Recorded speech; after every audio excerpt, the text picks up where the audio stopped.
Episode की शुरुआत 19 दिसंबर 1964 के एक फ्लैशबैक से होती है। एमिली लिंस नाम की एक औरत हाइकिंग के दौरान जंगल में अचानक डिलीवरी पेन में चली जाती है। अपने पति रोजर की मदद से वह वहीं जंगल में एक बच्चे को जन्म देती है। बच्चे के पैदा होते ही रोजर, एमिली और नवजात बच्चे को लेकर सड़क की तरफ भागने लगता है। जब वे सड़क के पास पहुंचते हैं तो हमें एक साइन बोर्ड दिखाई देता है जिस पर पोर्टलैंड लिखा होता है। रोजर किसी गुजरती हुई गाड़ी से मदद मांगने के लिए सड़क के किनारे खड़ा हो जाता है। तभी होरेस गुडस्पीड नाम का एक आदमी और ओलिविया नाम की एक औरत अपनी कार रोककर उनकी मदद करने आते हैं। रोजर उन्हें बताता है कि वे हाइकिंग कर रहे थे, लेकिन एमिली की डिलीवरी समय से पहले हो गई और उसका बहुत ज्यादा खून बह चुका है। होरेस कहता है कि वे एमिली को कार में अस्पताल ले जा सकते हैं, लेकिन कार में बैठने से पहले ही एमिली को एहसास हो जाता है कि शायद वह बच नहीं पाएगी। वह रोजर से कहती है, रोजर, इसका नाम बेंजामिन रखना। इतना कहने के बाद एमिली की मौत हो जाती है। फ्लैशबैक यहीं खत्म होता है और हम वर्तमान में बेन को देखते हैं। बेन के हाथ में एक लकड़ी की गुड़िया होती है। रिचर्ड उसके पास आकर पूछता है, तुम्हारे हाथ में क्या है? बेन कहता है, मुझे बर्थडे गिफ्ट मिला है, आज मेरा जन्मदिन है। तुम जन्मदिन तो नहीं भूले हो रिचर्ड? रिचर्ड उसके सवाल का जवाब नहीं देता और पूछता है, तो क्या मैं ये टेप जूलियट को वापस दे दूं? बेन हैरान होकर कहता है, क्या? मैंने ये टेप कल हमारे निकलने से पहले रिकॉर्ड की थी। मुझे लगा था कि तुम इसे ले गए हो। दोनों को अभी तक पता नहीं होता कि लॉक टेप रिकॉर्डर लेकर जा चुका है। बेन टॉम को बुलाने के लिए बाहर आता है, लेकिन टॉम दूर खड़ा किसी चीज को देखकर हैरान होता है। बेन भी उसी तरफ देखता है और देखता है कि लॉक उसके पिता की लाश को एक बैग में डालकर वहां ला रहा है। लॉक बेन के पास आकर कहता है, तुमने कहा था कि अगर मैं अपने पिता को मार दूं तो तुम मुझे इस आइलैंड के बारे में सब कुछ बताओगे। तो फिर शुरुआत से शुरू करें। लॉक लाश से भरा बैग बेन के सामने रख देता है। बेन लॉक को शराब देता है और कहता है, हाँ जॉन, मुझे पता है कि मैंने तुमसे सब कुछ बताने का वादा किया था, लेकिन ये इतना आसान नहीं है। बेन कहता है कि शायद लॉक को लगता है कि वही अदरज का लीडर है, लेकिन सच्चाई ये है कि वह भी किसी और को जवाब देता है। उस इंसान का नाम है जैकब। लॉक तुरंत कहता है, ठीक है, मुझे जैकब के पास ले चलो। बेन कहता है, मैं ऐसा नहीं कर सकता। लॉक कहता है, अगर तुम नहीं कर सकते तो कोई और कर सकता है, मैं रिचर्ड से पूछ लूंगा। बेन तुरंत बताता है कि रिचर्ड भी उसे जैकब के पास नहीं ले जा सकता, क्योंकि रिचर्ड को खुद नहीं पता कि जैकब कहां है और वह उससे बात भी नहीं करता। लॉक पूछता है, तो फिर जैकब से बात कौन करता है? बेन कहता है, मैं इसी आइलैंड पर पैदा हुआ हूं। मैं यहां पैदा होने वाला आखिरी इंसान हूं। यहाँ जो लोग हैं उन सबको मैं ही लेकर आया हूं, इसलिए जैकब मुझसे बात करता है। वह मुझे बताता है कि क्या करना है। उसे मुझ पर भरोसा है, लेकिन यहाँ एक दिलचस्प बात है। हमने कुछ देर पहले ही देखा था कि बेन असल में इस आइलैंड पर पैदा नहीं हुआ था। लॉक बेन की बात सुनकर हंसता है और कहता है, किसी और ने भी जैकब को नहीं देखा है। कितना सुविधाजनक है। मैं तुम्हें बताता हूँ बेन, मुझे नहीं लगता कि जैकब नाम का कोई आदमी है। तुम एक झूठे इंसान हो। बेन पूछता है, आप ये किस आधार पर कह रहे हैं जॉन? लॉक कहता है, क्योंकि अगर तुम जो कह रहे हो वो सच होता तो तुम्हारा हाथ नहीं कांप रहा होता। बेन अपने कांपते हुए हाथ को देखता है और फिर हम बेन के अतीत में चले जाते हैं। बेन के जन्म के लगभग 7 साल बाद वह अपने पिता रोजर के साथ पहली बार सबमरीन से इस आइलैंड पर आता है। रोजर धर्मा इनिशिएटिव में काम करने के लिए आइलैंड पर आया होता है। वहां पहुंचने के बाद रोजर को होरेस गुडस्पीड दिखाई देता है, वही आदमी जो बेन के पैदा होने के समय सड़क पर उनकी मदद करने आया था। रोजर होरेस से कहता है, ये जगह बहुत अच्छी है, मुझे ये मौका देने के लिए एक बार फिर धन्यवाद मिस्टर गुडस्पीड। इसके बाद रोजर बेन को होरेस से मिलवाता है। बेन बिल्कुल चुपचाप खड़ा रहता है। थोड़ी देर बाद धर्मा इनिशिएटिव की ओरिएंटेशन वीडियो स्क्रीन पर चलती है। उसमें दिखाई देने वाला वैज्ञानिक लोगों को कुछ जरूरी निर्देश देता है। वह बताता है कि अपनी सुरक्षा के लिए सभी लोगों को अपने रहने की जगह के अंदर ही रहना चाहिए। वह आगे बताता है कि आइलैंड के खतरनाक जंगली जानवरों से बचाने के लिए धर्मा इनिशिएटिव ने अपने कैंप के चारों तरफ सोनार फेंस लगाए हैं। रोजर तुरंत पूछता है, किस तरह के जंगली जानवरों से ये फेंस हमें बचा रहे हैं? थोड़ी देर बाद रोजर की रजिस्ट्रेशन पूरी होती है। एक महिला उसे बताती है कि हर सुबह उसे एक नया कोड दिया जाएगा, जिसकी मदद से वह सोनार फेंस को पार कर सकता है। वैज्ञानिक बताता है कि इस आइलैंड में दुनिया की किसी भी दूसरी जगह से अलग कुछ खास खूबियां हैं और धर्मा इनिशिएटिव का मिशन इन खूबियों का अध्ययन करके उन्हें इंसानियत और विश्व शांति के लिए इस्तेमाल करना है। इसी वक्त एक छोटी लड़की बेन के पास आती है और कहती है, तुम नए हो ना? मेरा नाम एनी है। एनी बेन को एक अपोलो चॉकलेट देती है, लेकिन रोजर अपनी नौकरी से बिल्कुल खुश नहीं होता। वह गुस्से में कहता है, वर्कमैन? इसका क्या मतलब है वर्कमैन? क्या मैं कोई जेनिटर हूँ? गुडस्पीड ने कहा था कि आप लोग एक्सपेरिमेंट करके दुनिया बदल रहे हैं। मैं यहाँ फर्श साफ करने नहीं आया हूँ। और यहीं एक इम्पोर्टेंट सवाल उठता है। इसी सीजन के एपिसोड 10 में हर्ली को एक वैन मिलती है जिसके अंदर रोजर नाम का एक कंकाल था जिसने वर्कमैन की यूनिफॉर्म पहनी हुई थी। तो क्या वह कंकाल बेन के पिता रोजर लिंस का ही था? चलिए देखते हैं। फ्लैशबैक कट होता है और हम वापस बीच पर आ जाते हैं। सॉयर एक झाड़ी के पीछे छिपकर सईद का इंतजार कर रहा होता है। जैसे ही सईद वहां आता है, सॉयर उसके सामने बाहर निकलता है। सॉयर की हालत देखकर सईद पूछता है, तुम्हारे साथ क्या हुआ? सॉयर कहता है, मैं लॉक के साथ था। वह बताता है कि लॉक वापस अदरज के पास चला गया है। सॉयर कहता है, मुझसे मत पूछना कि वह कहां है, क्योंकि वह इंपॉर्टेंट नहीं है। इंपॉर्टेंट ये है। और फिर वह लॉक का टेप रिकॉर्डर सईद को दे देता है। दूसरी तरफ बेन के कैंप में मिखाइल भागता हुआ आता है। बेन उसे देखकर कहता है, मुझे लगा था तुम मर गए। मिखाइल बताता है कि सोनार फेंस की पावर कम रखी गई थी, इसी वजह से वह बच गया। लेकिन तभी उसकी नजर लॉक पर पड़ती है और वह गुस्से में कहता है, यह आदमी यहाँ क्या कर रहा है? इसी ने मुझे मारने की कोशिश की थी। बेन उसे बताता है कि अब लॉक उनके साथ है। इसके बाद मिखाइल बताता है कि उसने एक पैराशूटिस्ट को देखा था, नाओमी ने बताया था कि उसका जहाज आइलैंड से लगभग 130 किलोमीटर पश्चिम में है और उसके पास एक रेडियो टेलीफोन भी है। बेन तुरंत पूछता है, वह अभी कहाँ है? मिखाइल बताता है कि डेसमंड और बाकी लोग शायद नाओमी को अपने कैंप में ले गए हैं। बेन कहता है, हम परसों वहां जाएंगे, हम इस मामले को सही तरीके से संभालेंगे। मिखाइल कहता है, परसों? हमें अभी जाना चाहिए। लेकिन बेन उसकी बात मानने से इनकार कर देता है। तभी लॉक बातचीत के बीच में बोल पड़ता है, हम जैकब से मिलने जा रहे हैं। जैकब का नाम सुनते ही वहां मौजूद सभी लोग हैरान रह जाते हैं। मिखाइल अविश्वास से बेन की तरफ देखकर पूछता है, प्लीज मुझे बताओ कि यह सच नहीं है बेंजामिन। बेन इस स्थिति से बचने की कोशिश करता है और लॉक से कहता है कि उन्हें अपना सफर कुछ समय के लिए टालना पड़ेगा। मिखाइल गुस्से में पूछता है, तुम कब से किसी अजनबी को सफाई देने लगे? लॉक मिखाइल को जोरदार मुक्का मार देता है। बेन टॉम और रिचर्ड को लॉक को रोकने के लिए बुलाता है, लेकिन दोनों चुपचाप खड़े होकर सब कुछ देखते रहते हैं। कुछ ही देर में मिखाइल बेहोश होकर जमीन पर गिर जाता है। लॉक खड़ा होकर बेन से पूछता है, तो हम कब निकल रहे हैं? बाद में एलेक्स एक झरने के पास लॉक से मिलने आती है। उसके हाथ में एक बंदूक होती है। एलेक्स कहती है, मैंने सुना है कि तुम जैकब से मिलने जा रहे हो, तुम्हें इसकी जरूरत पड़ेगी। बेन एलेक्स को हैरानी से देखता रहता है। एलेक्स वहां से जाते हुए कहती है, हैप्पी बर्थडे डैड। और अब हम बेन के एक और फ्लैशबैक में चले जाते हैं। बेन धर्मा इनिशिएटिव के बच्चों की क्लास में बैठा होता है। तभी अचानक वहां वार्निंग सायरन बजने लगता है। टीचर सभी बच्चों से अपनी अपनी जगह पर बैठने के लिए कहती है। वह एनी से दरवाजा लॉक करवाती है और खुद एक राइफल लेकर दरवाजे के पास खड़ी हो जाती है। बेन को कुछ भी समझ नहीं आता। तभी एनी उसे समझाते हुए कहती है, डरने की कोई जरूरत नहीं है, ये होस्टाइल्स हैं। बाहर लोग इधर उधर भाग रहे होते हैं और गोलियां चलने की आवाजें सुनाई दे रही होती हैं। रात में बेन अपने बेड पर एक खरगोश को गले लगाकर लेटा होता है। तभी वह देखता है कि उसका पिता रोजर होरेस गुडस्पीड के साथ बहस कर रहा है। रोजर कहता है कि जब वे फ्लेम स्टेशन से वापस आ रहे थे तभी उन्होंने एक धमाका सुना और उसके बाद सायरन और गोलियों की आवाजें आने लगीं। होरेस बिल्कुल शांत होकर कहता है, हमें यहां के नेटिव्स के साथ थोड़ी परेशानी हो रही है। रोजर हैरानी से पूछता है, नेटिव्स? होरेस कहता है, हमें भी ठीक से नहीं पता कि वे लोग आखिर कौन हैं। इसके बाद होरेस रोजर को याद दिलाता है कि जब रोजर नौकरी ढूंढने के लिए परेशान हो रहा था तब उसने उसकी मदद की थी। वह कहता है कि बेन को यहां अच्छी शिक्षा मिल रही है, लेकिन रोजर कहता है, मुझे उसकी शिक्षा से कोई फर्क नहीं पड़ता। अगर मुझे गोली से मारे जाने का खतरा है तो मुझे उसके हिसाब से पैसे भी चाहिए। मुझे $30,000 और चाहिए। बेन अपने पिता की ये सारी बातें सुन लेता है और दुखी होकर अपने कमरे का दरवाजा बंद कर देता है। तभी वह अपनी खिड़की के बाहर अपनी मरी हुई मां को खड़ा देखता है। बेन डर कर पीछे गिर जाता है। आवाज सुनकर रोजर कमरे में आता है और गुस्से में पूछता है, मैंने तुम्हें सोने के लिए नहीं कहा था? रोजर के वहां से जाने के बाद बेन अपनी मां की फोटो को देखता है और आंसुओं के साथ सोचता है, क्या उसने सच में अपनी मां को देखा था?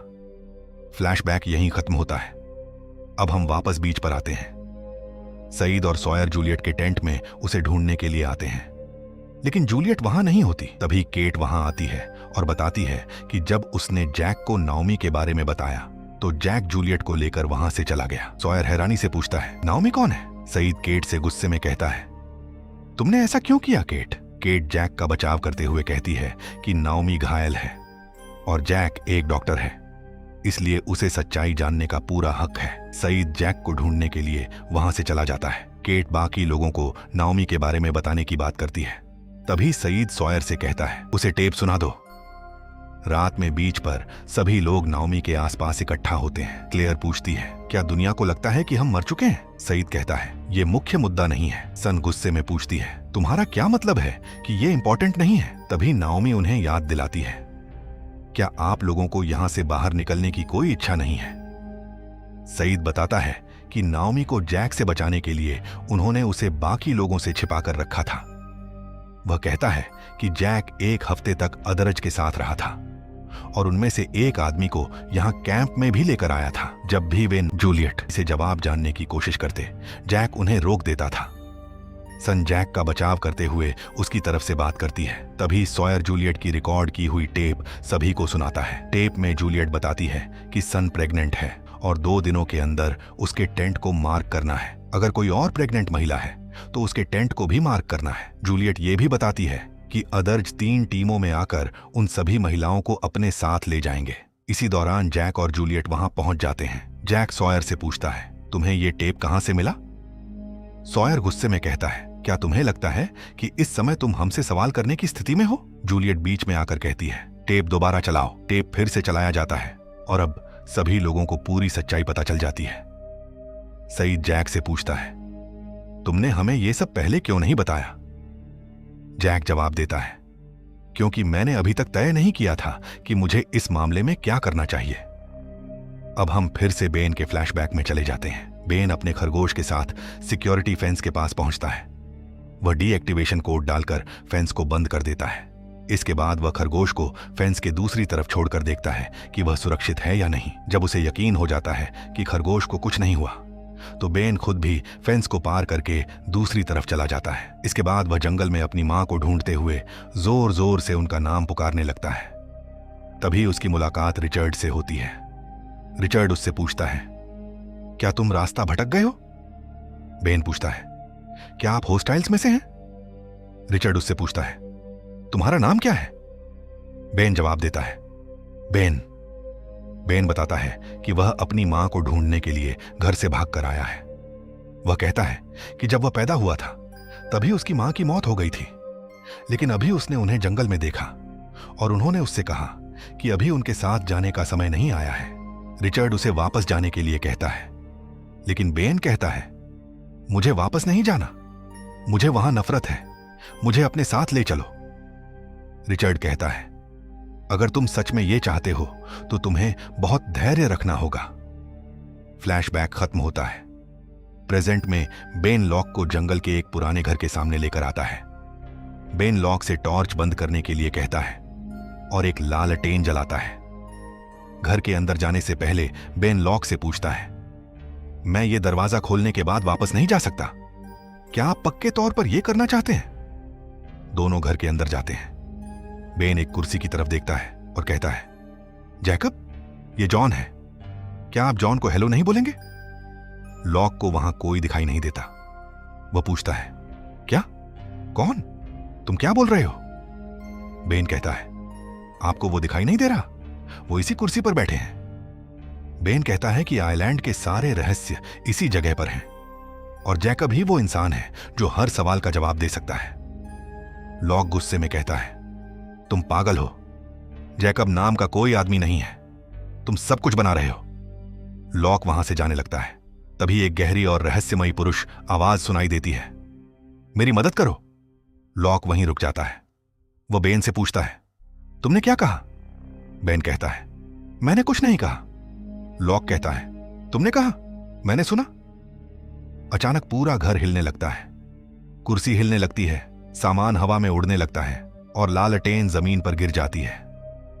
घर के अंदर आग लग जाती है। लॉक हैरान होकर खड़ा रह जाता है।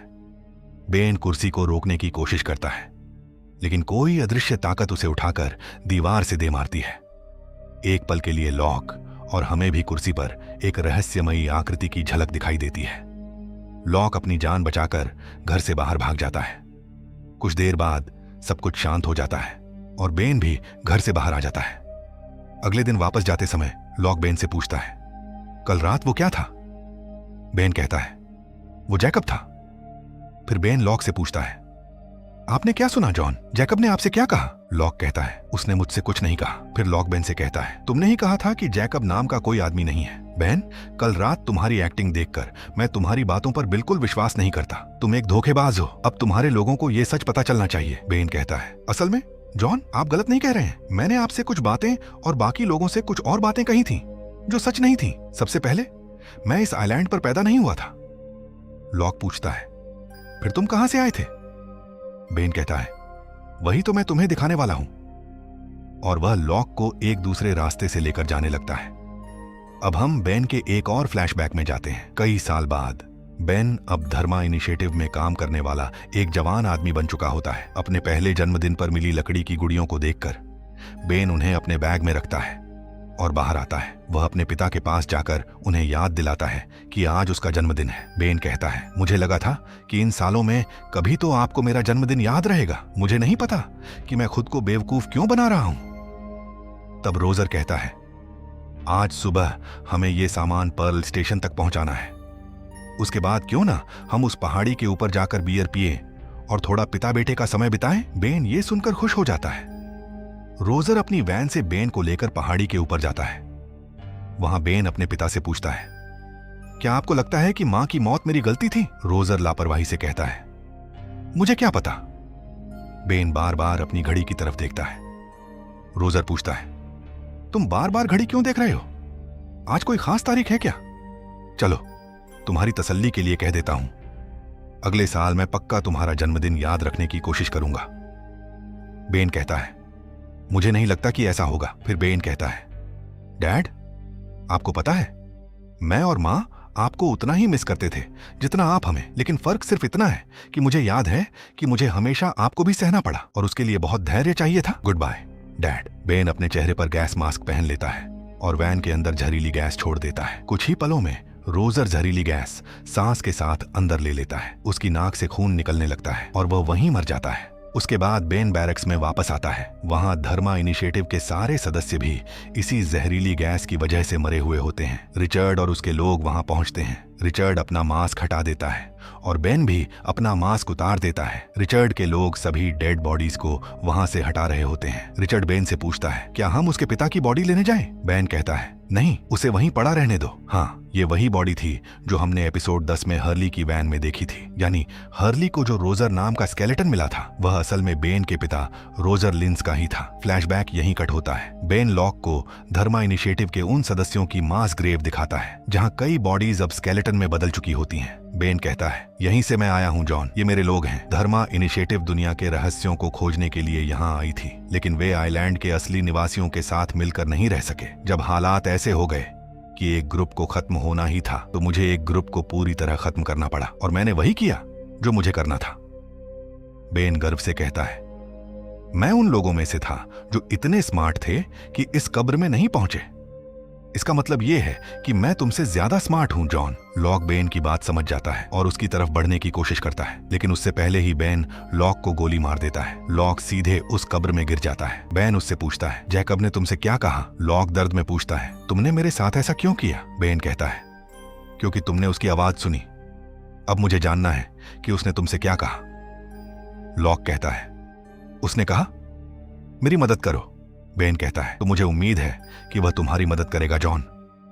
और बेन वहां से चला जाता है। लॉक उस कब्र में अकेला पड़ा रह जाता है, मौत का इंतजार करते हुए। और इसी के साथ आज का एपिसोड यहीं खत्म हो जाता है। लेकिन सवाल अभी भी बहुत सारे हैं। क्या लॉक उस कब्र में पड़ा पड़ा मर जाएगा? क्या सच में जैकब कोई बुरी आत्मा है? वो रहस्यमयी घर और वो अदृश्य शख्स आखिर क्या था? धर्मा इनिशिएटिव को पूरी तरह खत्म करने के बाद बेन अदरज के साथ मिलकर आइलैंड पर क्या कर रहा है? और सबसे बड़ा सवाल, रिचर्ड की उम्र क्यों नहीं बढ़ रही? इन सभी सवालों के जवाब जानने के लिए जुड़े रहिए।